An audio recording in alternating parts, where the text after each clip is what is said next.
Hey, girl. Aw, yeah. That's right, baby girl. Tonight, we do manipulations. You know why? Because you're backwards. And when you're backwards, we do manipulations. You know how I know? Because your visions are perfect. Because you're backwards on a hooded on Monday, and it's been less than 16 days. 16 sweet, sweet days. And those hips, I can tell one of them has more than 35 degrees of sweet, sweet internal rotation. And if you're feeling a little unstable, like you're gonna fall, that's not because your knees are buckling. That's because my hairy rippling chest. Oh, wait, no. It's because you have an FMEQ score of less than 19. Or something. And you know what time it is when you're weak in the knees? Oh yeah, it's business time. It's business time. Oh, you got a low FMEQ score less than 60 days, oh. Oh yeah. It's business. It's business time. Ooh. And then you lean in and whisper something sexy like, I've got pain down my leg, but I know what you're asking. And I say, distal to the knee? And you say, nah. And I say, oh yeah, girl, that's the way I like it. That tells me we're about to do some business time. But one more thing, I need to touch you. It's palpate. Okay. Palpation. Sweet, sweet palpation. Let's expose that skin of yours. And it's time for some PA glides. This is how it's done. It's business. It's business time. Oh, you know it's business time when we doing PA glides. It's time for business time. It's business. Oh, it's business time.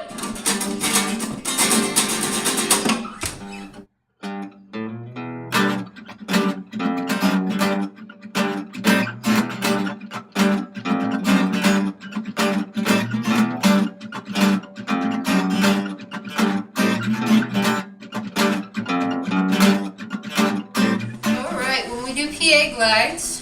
First thing we need to do is lift up the shirt so we can see the lumbar spine.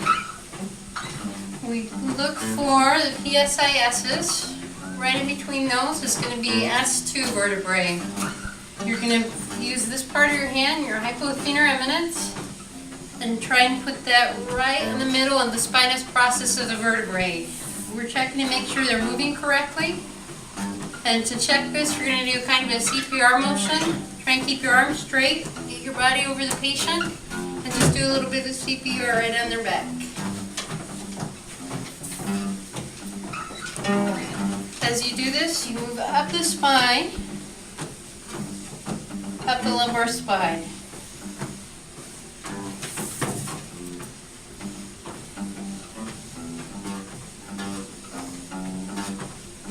One of the important things is that you need to kind of do a little bit of a twist with your hands to lock the skin in place.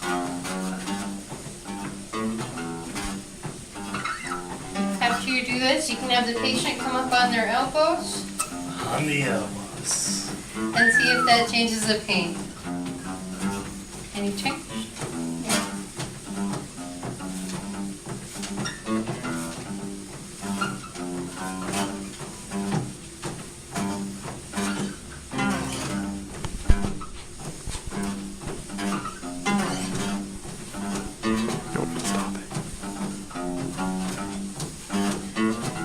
Looks like we do have one hypomobile segment, so it's business time. It's business time.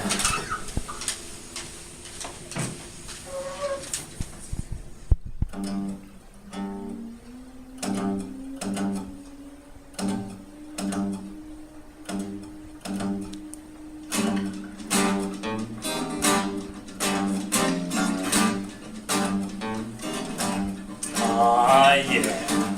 Now to the table. Come, have a lay down.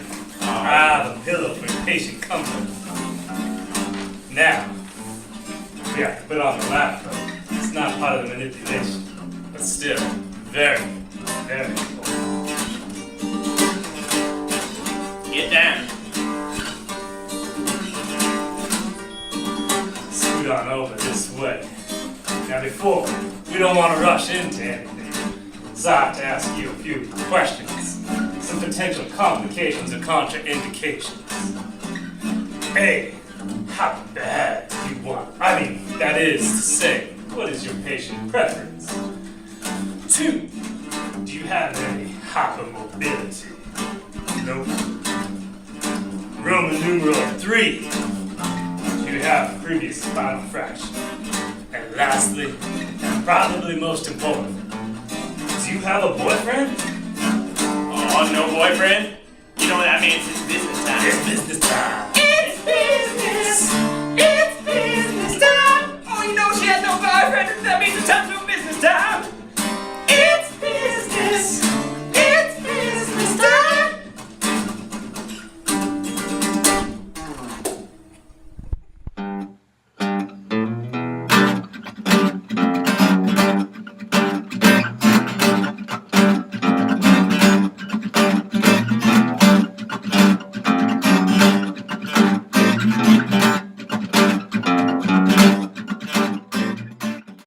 Okay, we're going to show you 2 manipulations for the lumbar spine today. One that is flexion biased and one that is extension biased. So first we're going to show the flexion bias. So I'm going to have the patient roll over onto the left side, and we want the patient to come as close to the edge of the table. And we need to expose the skin so that we can palpate the joints that we are going to be manipulating. And in order to help us with that, we are going to flex the hips so we can open the joint space up. And then you're going to have the patient straighten their lower leg. And then we're going to have the patient laterally flex and rotate in opposite directions with your help. Good. Next, you're going to have the patient grab onto both of their elbows. And then you reach your arm through her elbows, and you're palpating that joint space that we're going to be manipulating. And just to show you, this is the motion that we're going to be doing with our arms.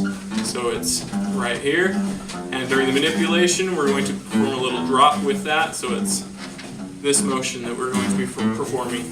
So you want to take the patient to end range. Your forearm's going to be on their gluteal muscles, and your elbow is going to be up towards their axillary region, and you're going to bring them to end range while still palpating that joint space. And once at end range, you can perform small oscillations, mobilizations, and then you can perform manipulation.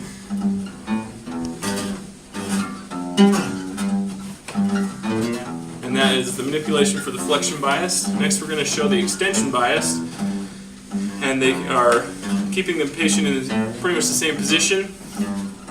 We're just going to change our arm placement on the arm by the gluteal muscles, and we're going to change the vector so it's pulling their pelvis into extension. So this is the position their arms are going to be in, and it's going to be a very similar manipulation like this. Ah, yeah. So again, take the patient to end range.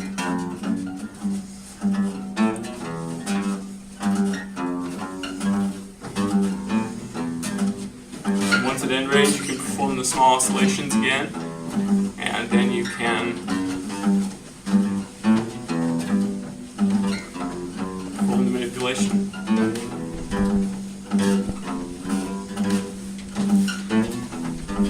Okay.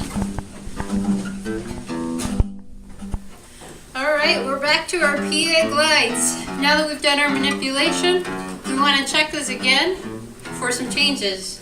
So again, we're going to expose the spine. You can bring your stomach off the table a little bit. Thank you. When we find our hypermobile segment again, do our skin lock with our hypothenar eminence, get our body over the patient, and do a little CPR again. Before it was painful, and then after we've done our manipulation, we want to ask the patient better, worse, no change. What we're looking for obviously is better. If she says no change or worse, we're going to get in the manipulation position again and try the manipulation again. So here we go, let's see. Alright, better, worse, no change. Better. Alright, you're in the right place. Oh, good.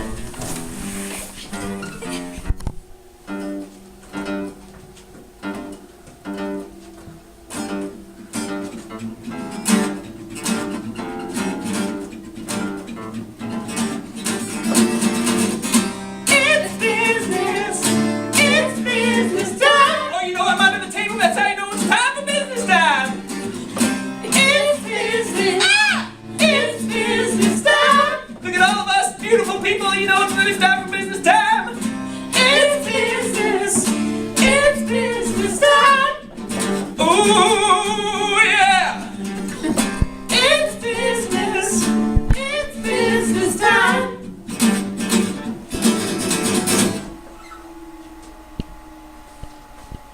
Sorry.